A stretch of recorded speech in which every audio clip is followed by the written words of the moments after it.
आपल्या सगळ्यांचं शिवसेनेच्या वतीनं स्वागत करतो आणि आपण असं समजू नये की आजपासून रोज 9:30 वाजता आम्ही पत्रकार परिषद घेणार आहोत. परंतु काल माजी खासदार आनंद परांजपे यांचा प्रवेश झाल्यानंतर सोशल मीडियाला असू दे किंवा काही ठिकाणी इलेक्ट्रॉनिक मीडियाला असू दे काही बातम्या चालवल्या गेल्या. त्याच्यामध्ये असं दाखवलं गेलं की अजितदादांच्या पश्चात राष्ट्रवादी काँग्रेस पार्टीमध्ये फूट पाडण्याचं शिवसेना काम करते अशा पद्धतीच्या काही बातम्या प्रसिद्ध झाल्या. परंतु कदाचित आपल्याला माहिती नसलेली माहिती आज मला पत्रकार परिषदेतून द्यायची आहे. काल स्वतः आनंद परांजपेंनी देखील सांगितलं की त्यांचा DNA जो आहे तो 100% शिवसेनेचा आहे. आणि सगळ्यात महत्त्वाची बाब की ज्यावेळी एकनाथ शिंदेसाहेबांनी उठाव केला ते गुवाहाटीला गेले तेव्हापासूनच त्यांच्या मनामध्ये एक शिंदेसाहेबांबद्दलचं प्रेम असेल किंवा शिंदेसाहेबांबद्दलचं शिवसेनेबद्दलचं प्रेम असेल हे कायमस्वरूपी राहिलेलं आहे. आनंद परांजपेंनी हे देखील सांगितलं की त्यांची पहिली खासदारकीची निवडणूक माननीय एकनाथ शिंदेसाहेबांच्याच नेतृत्वाखाली लढली गेली. दुसरी खासदारकीची निवडणूक देखील एकनाथ शिंदेसाहेबांच्याच नेतृत्वाखाली लढली गेली. आणि म्हणून शिंदेसाहेबांबद्दल डॉक्टर श्रीकांत शिंदेंबद्दल एक वेगळी आत्मीयता त्यांची होती हे त्यांनी काल स्पष्ट केलेलं आहे. आणि थोडा कालचा क्रम मी आपल्याला सांगतो की काल त्यांनी राजीनामा दिल्यानंतर आमच्या सगळ्यांच्या मनामध्ये एक शंका निर्माण झाली की ते महाविकास आघाडीमध्ये जाऊ नयेत आणि महाविकास आघाडीमध्ये जाऊ नयेत यासाठी प्रयत्न स्वतः खासदार साहेबांनी केला. मी स्वतः आनंद परांजपेंशी देखील बोललो आणि हे करत असताना माननीय शिवसेनेचे मुख्य नेते पक्षप्रमुख आदरणीय एकनाथ शिंदे साहेबांनी देखील सुनेत्रा वहिनींशी बोलण्याचा प्रयत्न केला. परंतु त्यावेळी त्या बारामतीमध्ये कार्यक्रमामध्ये होत्या म्हणून त्यांचा संपर्क होऊ शकला नाही. पार्थजींशी देखील बोलण्याचा प्रयत्न केला, त्यांचा देखील संपर्क होऊ शकला नाही. परंतु त्याच्यानंतर मी स्वतः राष्ट्रवादी काँग्रेस पार्टीचे सचिव जयदादा पवार यांच्याशी चर्चा केली. त्याच्यानंतर कार्यक्रमातनं फ्री झाल्यानंतर सुनेत्रा वहिनींनी देखील त्यांच्या PAने मला कॉन्टॅक्ट करून दिला होता. मी सुनेत्रा वहिनींशी देखील आदरानं चर्चा केली आणि राष्ट्रवादी काँग्रेस पार्टीचे प्रदेशाध्यक्ष सुनील तटकरे साहेबांशी देखील गैरसमज नको या अर्थानं तिघांशी मी चर्चा केली आणि त्याच्यानंतरच आनंद परांजपे यांचा प्रवेश म्हणजे ते सक्रिय शिवसेनेमध्ये झाले. मुद्दा असा आहे की स्वतः आनंद परांजपेंनी कुठेही राष्ट्रवादी काँग्रेस पार्टीवर टीका केलेली नाही. ते महायुतीतच घटक असलेल्या शिवसेना पक्षामध्ये सामील झालेले आहेत. त्याच्यामुळे कालपासून जे काही चर्चा सुरू होती की राष्ट्रवादी काँग्रेस पार्टीला डॅमेज करण्यासाठी हे शिवसेनेनं केलं, तर राष्ट्रवादी काँग्रेस पार्टी आमचा मित्रपक्ष आहे. अजितदादांबद्दल आम्हाला सगळ्यांनाच नितांत आदर होता. तोच आदर आदरणीय सुनेत्रा वहिनींबद्दल आहे आणि त्यांच्या संपूर्ण राष्ट्रवादी काँग्रेस पार्टी म्हणजे पार्टीबद्दल आम्हाला आदर आहे. परंतु जो काही संभ्रम एक निर्माण केला जातोय की आनंद परांजपेंना आम्ही पक्षामध्ये घेतल्यानंतर काहीतरी शिवसेना वेगळ्या पद्धतीनं काम करते, तर अजिबात नाही. म्हणून मी तुम्हाला कालचा दिनक्रम देखील सांगितला की त्यांचा राजीनामा झाल्यानंतर आमची सगळ्यांची अपेक्षा होती की त्यांनी स्वगृही घर वापसीच करावी महाविकास आघाडीच्या कुठच्याही पक्षाकडे आणि विशेषतः पूर्वीच्या राष्ट्रवादी काँग्रेस पार्टीकडे बोलवण्याचा कल काही लोकांचा त्यांचा होता. आणि म्हणून श्रीकांत शिंदे साहेबांनी त्यांना जी विनंती केली ती त्यांनी मान्य केली आणि माननीय जयदादा पवार, माननीय सुनेत्राताई वहिनी आणि सुनील तटकरे यांच्याशी मी स्वतः चर्चा केलेली आहे आणि स्वतः माननीय एकनाथ शिंदे साहेब देखील सुनेत्रा वहिनींशी संपर्क साधत होते. पार्थदादांशी फक्त संपर्क होऊ शकला नाही. परंतु याचा अर्थ कुठेही आमच्या दोन पक्षामध्ये संभ्रम निर्माण होईल किंवा काहीतरी वाद निर्माण होईल असं अजिबात नाही. आम्ही ह्या सगळ्या गोष्टी या 3 नेते मंडळींच्या कानावर घालूनच केलेलं आहे आणि आमचा त्याच्यामागचा उद्देश हा स्पष्ट होता की आनंद परांजपेंसारखा एक चांगला कार्यकर्ता, चांगला नेता हा महाविकास आघाडीला मिळू नये यासाठी त्यांना आम्ही महायुतीमध्ये घेतलंय आणि शिवसेनेमध्ये घेतले. हा मला प्रामुख्यानं खुलासा करायचा होता. म्हणूनच आज मी सकाळी सकाळी तुम्हाला त्रास दिलेला.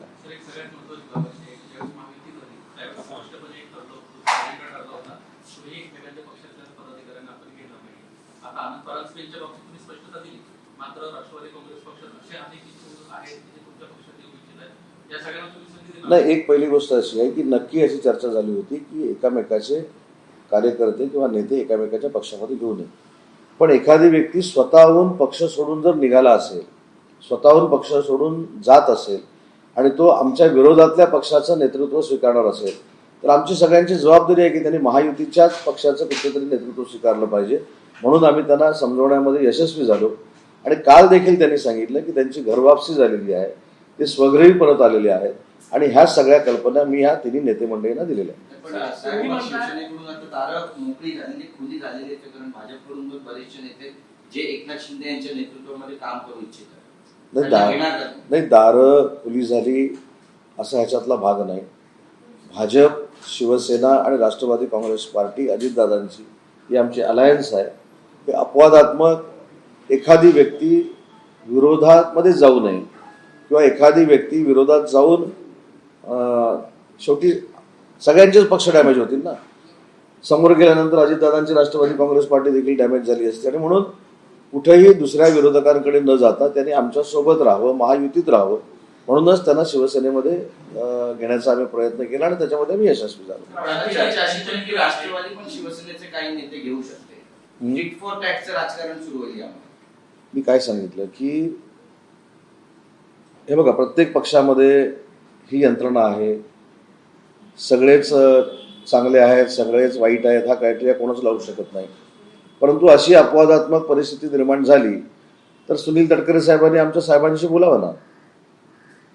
जसं मी तिघांशी बोललो, साहेब देखील उद्या भेटी आणतील, बोलतील, त्याच्यामध्ये बोलावं. त्याच्यामुळे पहिल्यांदाच सांगितलं की राष्ट्रवादी काँग्रेस पार्टी आणि शिवसेना याच्यामध्ये कुठेतरी कॉम्पिटिशन आहे किंवा कुठेतरी वाद लावण्याचा प्रयत्न कोणतरी करत आहे किंवा आम्ही श्रेयासाठी काही लोकांना बरोबर घेतो, तर असं अजिबात नाही.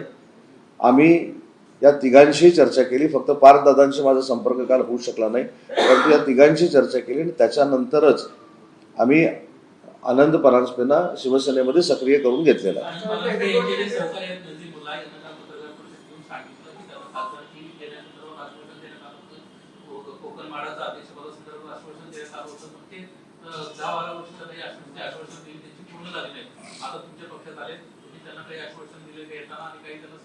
हे बघा, याबाबत स्वतः आनंदजी परांजपे असं म्हणालेले आहेत की कुठच्याही कंडिशन टाकून ते पक्षामध्ये आले नाहीत. त्यांना संघटना बांधण्याची आवड आहे. संघटनात्मक जबाबदारी माननीय एकनाथ शिंदे साहेब त्यांच्यावर देतील. आणि दुसरी महत्त्वाची गोष्ट आहे की नजीब मुल्ला जे बोललेले आहेत, हे 14 वर्षामध्ये तिथं काय आश्वासनं दिली हे मला माहिती नसणार आहे. त्याच्यामुळे नजीब मुल्लाने जी आश्वासनं दिलेली आहे त्याच्यावर आनंद परांजपेच चांगलं बोलू शकतात. आणि आनंद परांजपे काल मला असं म्हणायला वाटतं की त्यांनी सगळे खुलासे केलेले, त्याच्यामुळे कुठचाही खुलासा त्याने बाकी ठेवलेला नाही. आमच्याकडनं जो खुलासा करायचा होता शिवसेनेमार्फत, तो करण्यासाठी सकाळी ही पत्रकार परिषद घेतलेली आहे. आणि याचं दुसरं कारण सांगतो, नाहीतर सकाळी का घेतली, नाहीतर थोड्या वेळानंतर अशा पद्धतीनं त्या आनंद परांजपेंवर टीका होईल आणि अशा पद्धतीनं दोन्ही पक्षामध्ये वाद लावण्याचा प्रयत्न होईल.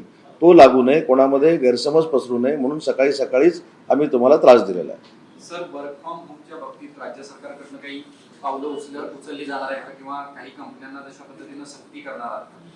हा सक्ती करण्याचा भाग नाही आहे. हा खरं तर आपण कशा पद्धतीनं पुढे जावं राष्ट्रीय संकट आल्यानंतर त्याचा हा भाग आहे. आपण असं म्हणतोय की माननीय नरेंद्र मोदी साहेबांनी जे आव्हान केलेलं आहे त्याला आम्ही देखील सगळ्यांनी प्रतिसाद दिलेला आहे. शिवसेनेचे मुख्य नेते पक्षप्रमुख आदरणीय एकनाथ शिंदे साहेबांनी स्वतः ईव्ही व्हेकलमधनं जाण्याचा निर्णय घेतला. मी देखील त्यांचं बघून ईव्ही व्हेकलमधनं प्रवास करतो. अनेक आमचे मंत्री आता ईव्ही व्हेकलमधनं प्रवास करतील. त्याच्यानंतर आमचे ताफे जे होते, आमच्या ताफ्यांमध्ये अधिकाऱ्यांच्या गाड्या असायच्या, या आम्ही सगळ्या बंद करून टाकल्या. त्याच्यानंतर जास्तीत जास्त मीटिंग ह्या ऑनलाईन करण्याच्या संदर्भामध्ये आम्ही प्रयत्न केले. एकनाथ शिंदे साहेबांच्या आदेशानं मी स्वतः माझ्या विभागामध्ये कालच रिव्ह्यू घेतला आणि जे आउटसोर्स करून आम्ही गाड्या घेतो त्या ट्रान्सपोर्टरना आम्ही सांगितलेलं आहे की आम्हाला डिझेल आणि पेट्रोलची गाडी नको, आम्हाला ईव्ही व्हेकल द्या. ती देखील माझ्या डिपार्टमेंटमध्ये सुरुवात झालेली आहे. त्याच्यामुळे स्वतःपासून जर सुरुवात झाली तर या सगळ्या गोष्टी आपण करू शकतो आणि त्याची सुरुवात उद्योग विभागानं केलेली आहे. आणि विशेषतः स्वतः शिवसेना ज्यांच्या नेतृत्वाखाली चालते ते एकनाथ शिंदे साहेबांनी देखील केलेली आहे. पेट्रोल डिझेलचे दर वाढलेत, आज 3-3 रुपयांनी वाढ झालेली आहे. भाज्यांचे दर पण 40 ते 50% वाढले. महागाईचा भडका उडतोय मुंबईमध्ये.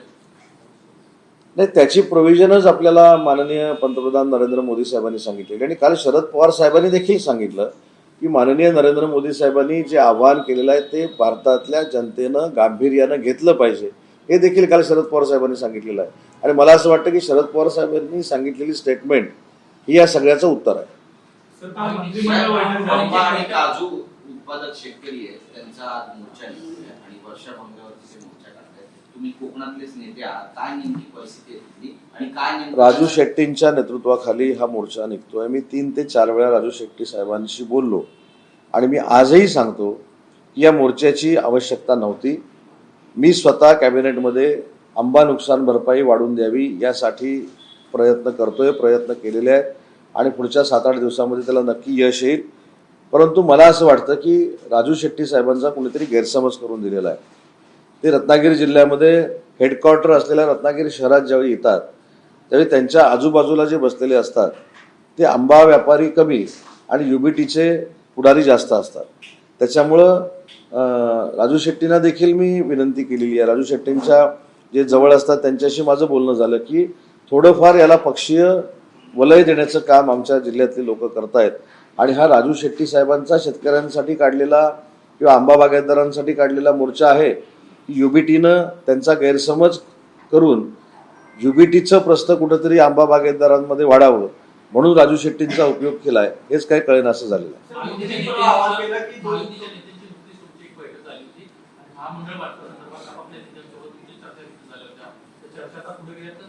नाही, नक्कीच चर्चा पुढे गेलेल्या आहेत. महामंडळाचं वाटप देखील लवकरात लवकर व्हावं ही आमची भूमिका आहे. समन्वय समितीमध्ये छगन भुजबळ साहेब आहेत, हसन मुश्रीफ साहेब आहेत, मी आहे, दादा भुसे साहेब आहेत, चंद्रशेखर बावनकुळे साहेब आहेत आणि गिरीश महाजन साहेब आहेत आणि आमच्या सगळ्यांचे कोऑर्डिनेटर सिनियर मंत्री शंभूराज देसाई साहेब आहेत.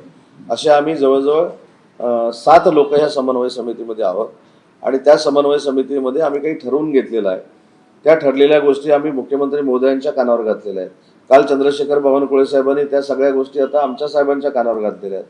आता आम्ही सुनेत्रा बहिणींच्या कानावर या गोष्टी घालू आणि जो आमचा काही रेशो ठरलेला आहे महामंडळाचा असेल किंवा जिल्ह्याच्या शासकीय समित्यांचा असेल तो तसाच्या तसा फॉलो करावा असं देवेंद्रजींनी त्यांच्या पालकमंत्र्यांना निर्देश दिलेले आहेत.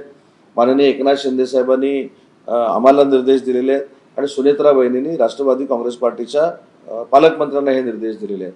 त्याच्यामुळे लवकरात लवकर महामंडळ करण्याचा कल आमचा सगळ्यांचा नक्कीच आहे. प्रवास केला आणि त्यामुळे विरोधकांना टीका करतात. विरोधक म्हणतात की आता पासल्या मोदींच्या आव्हानांना काय सुनेत्राताईंनी मुंबई पुणे चार्टर्ड विमानानं प्रवास केलाय. त्याच्यामध्ये मुख्यमंत्री मोदयांनी असं आवाहन केलेलं आहे की शक्यतो हा प्रवास टाळावा, पण आवश्यकता जर असेल तर त्या राज्याच्या उपमुख्यमंत्री आहेत, त्याच्यामुळं त्यांनी प्रवास केला त्याचं राजकीय भांडवल करण्याचं काहीच कारण नाही आणि जिथं आवश्यक आहे तिथं प्रवास करावाच लागेल. अशी ज्यावेळी वेळ येईल त्यावेळी तो करावा हीच मुख्यमंत्री मोदी यांची भूमिका आहे. आम्ही रद्द केलं ना. नाही, सोशल मीडियावर ट्रोल करणारे ट्रोलर जे आहेत त्यांच्याबद्दल मला अजिबात काही बोलायचं नाही. पण आपण नरेंद्र मोदी साहेबांचं नेतृत्व नक्की पंतप्रधान म्हणून मानतो, परंतु ते जागतिक स्तरावरचं देखील नेतृत्व आहे. अनेक जागतिक स्तरावरच्या विषयांमध्ये नरेंद्र मोदी साहेबांचा सल्ला घेतला जातो, त्यांचा आदरानं उल्लेख केला जातो. त्याच्यामुळं त्यांचा जो दौरा आहे तो देशाला फायदा मिळवून देणाराच दौरा आहे आणि देशाला फायदा मिळवून देणाऱ्या दौऱ्यासाठी जर पंतप्रधान परदेशामध्ये गेले तर ते पोटसूळ काही विरोधकांच्या पोटामध्ये उठण्याची आवश्यकता नाही. परंतु त्यांनी केलेल्या आव्हानावर आज तुम्हाला मी गंमत सांगतो. आता मी इकडून असं जाऊन मुद्दाम सिग्नल बघत सगळे इथं आलो.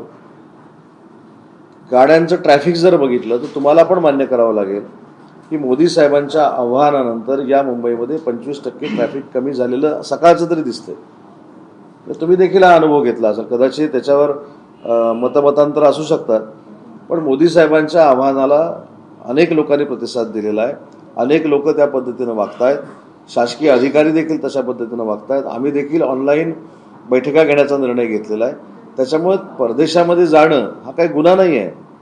व जागतिक स्तरावरचं नेतृत्व आपल्या देशाला मोठं करायला जर परदेशामध्ये जात असेल आणि त्यातनं आपल्या देशाची उन्नती होत असेल तर ट्रोल करण्याची काहीच आवश्यकता नाही. कॅबिनेटमध्ये एक निर्णय एक्सवरती आणि त्यात ते म्हणतात की जर तुम्हाला एखादे एक मिनिट जरा कॅबिनेटमध्ये काल निर्णय घेतला होता, त्याच्यामध्ये जो राखीव प्रवर्गाचे कॅन्डिडेट होते राखीव प्रवर्गातले कॅन्डिडेट होते त्यांना आता खुल्या प्रवर्गात एंट्री देण्यात आली.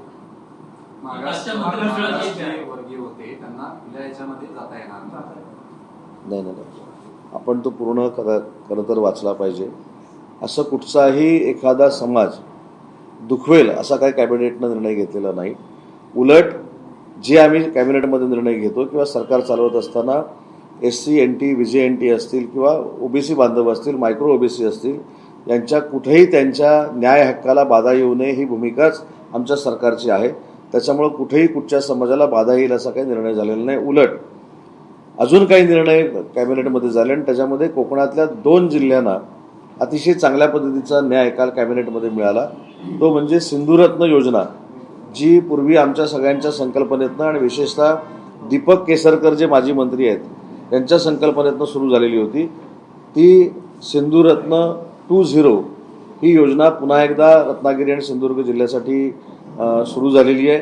त्याच्यासाठी 400 कोटी रुपयाची भरीव तरतूद ही कालच्या कॅबिनेटमध्ये झालेली आहे. अजून जर पैसे लागले तरी देखील कॅबिनेट पैसे द्यायला तयार आहे.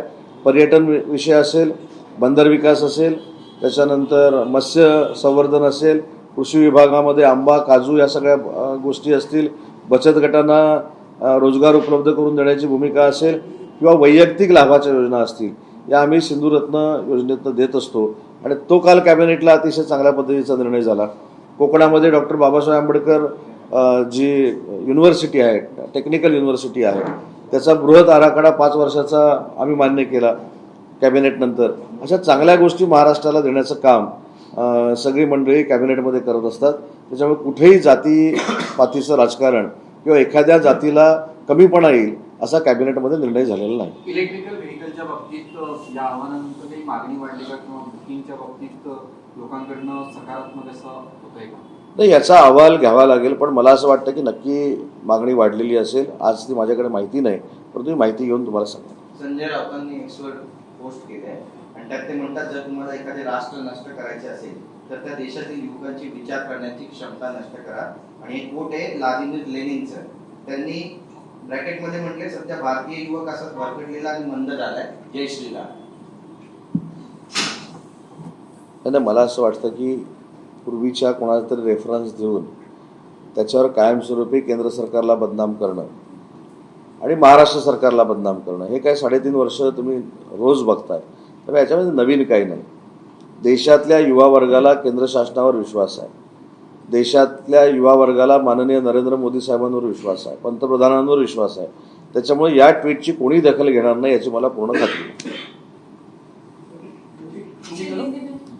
सर, पीएम मोदी ने जो अपील की है फ्यूल और डीजल बचाने के लिए, वर्क फ्रॉम होम करने के लिए, उस पर जो है एनसीपी के वरिष्ठ नेता शरद पवार ने ऑल इंडिया पार्टी की मीटिंग बुलाई है. क्या नहीं, इसमें शरद पवार साहब ने ये भी कहा, बुलाने की मांग की है. शरद पवार साहब ने ये भी कहा है कि जो माननीय नरेंद्र मोदी साहब ने आह्वान किया है उसको गांभीर्य से लेना चाहिए और इसके लिए ऑल पार्टीज की मीटिंग नरेंद्र मोदी साहब के नेतृत्व में होनी चाहिए, ऐसी मांग शरद पवार साहब ने की है.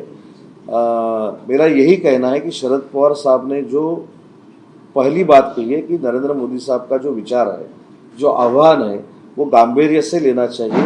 ये सब हमारे जो विरोधक है उन्होंने स्टडी करना चाहिए और ये जो मांग है वो मेरे ख्याल से नरेंद्र मोदी साहब के पीएमओ तक कल ही पहुंची रहेगी और उसके बाद वो निर्णय लेंगे. लेकिन शरद पवार साहब का मैं धन्यवाद देता हूं कि जो नरेंद्र मोदी साहब ने आह्वान किया है उसको गांभीर्य से लेने के लिए उन्होंने कहा है. आज पेट्रोल डीजल के प्राइस जो है विदेश दौरे के लिए निकले हुए हैं, उसको लेकर भी खासकर विपक्ष हमला हो रहा है कि एक और आप कह रहे हैं कि विदेश दौरा ना करेंगे, आम आदमी को कह रहे हैं और आप खुद एक के बाद एक विदेश दौरा. नहीं, सुनो, माननीय नरेंद्र मोदी साहब देश के पंतप्रधान हैं और वो सिर्फ भारत देश के लिए सीमित नहीं है, वो जागतिक स्तर के लीडर है और प्रदेश में जाके अगर हमारे देश को फ़ायदा होने वाला है तो उनके दौरे के ऊपर टीका टिप्पणी करना बहुत ही गलत है. सर, पेट्रोल डीजल की प्राइस जो है पर लीटर 3 रुपए से बढ़ गए हैं. नहीं, इसलिए मोदी साहब ने कहा है ना, इसलिए मोदी साहब ने कहा है कि जो उन्होंने आह्वान किया है उसको सबने प्रतिसाद देना चाहिए. सर, मराठीमध्ये शेवटचा प्रश्न आहे. आज शिवसेनेची पक्षचिन्हाबाबतची सुप्रीम कोर्टात महत्वाची सुनावणी आहे. कसं पाहताय? आम्ही कायदेशीर सगळ्या बाबी ह्या पूर्ण केलेल्या आहेत. आमचे वकील आमची बाजू त्या ठिकाणी मांडतायत.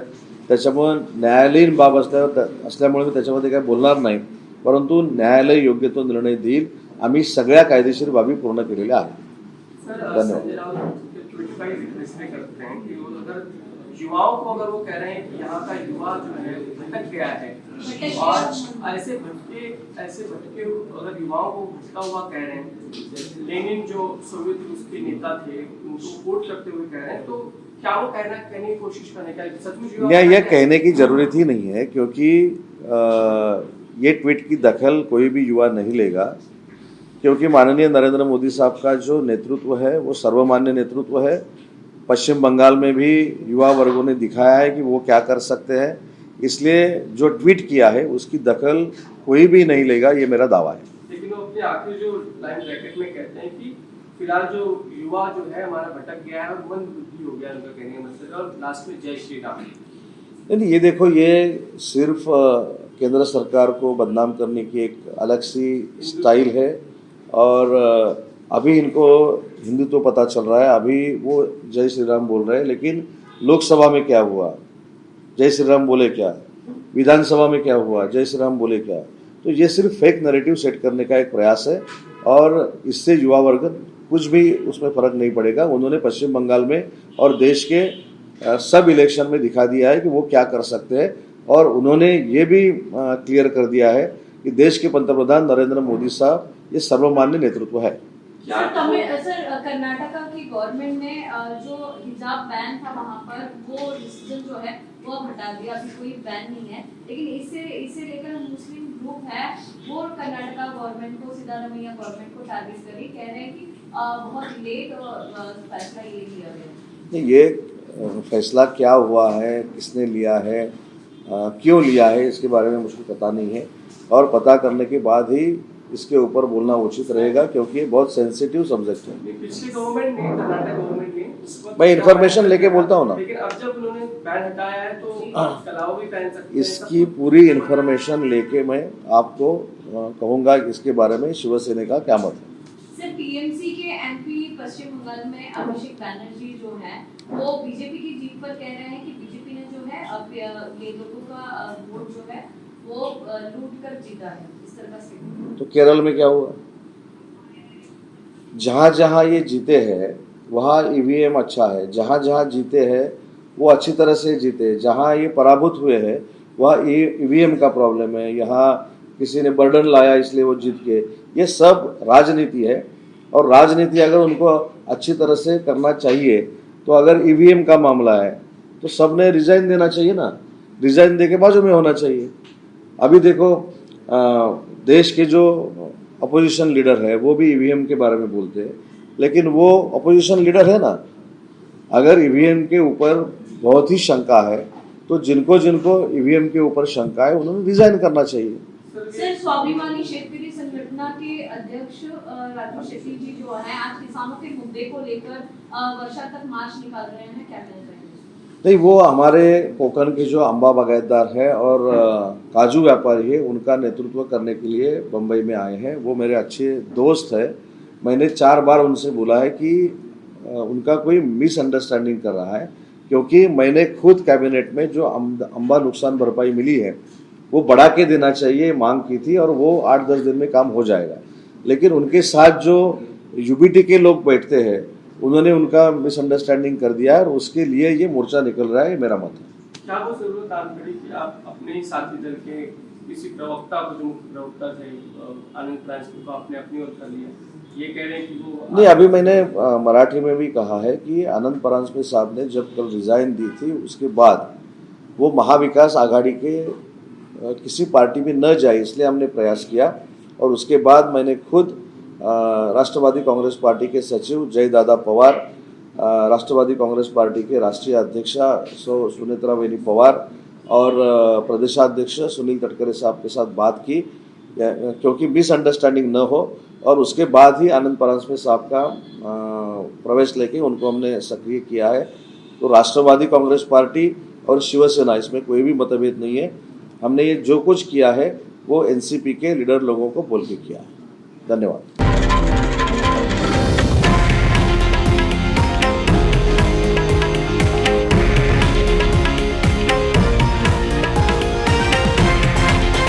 हे आहे देशातील नंबर 1 न्यूज नेटवर्क आणि आपण पाहत आहात TV9 मराठी, एकमेव।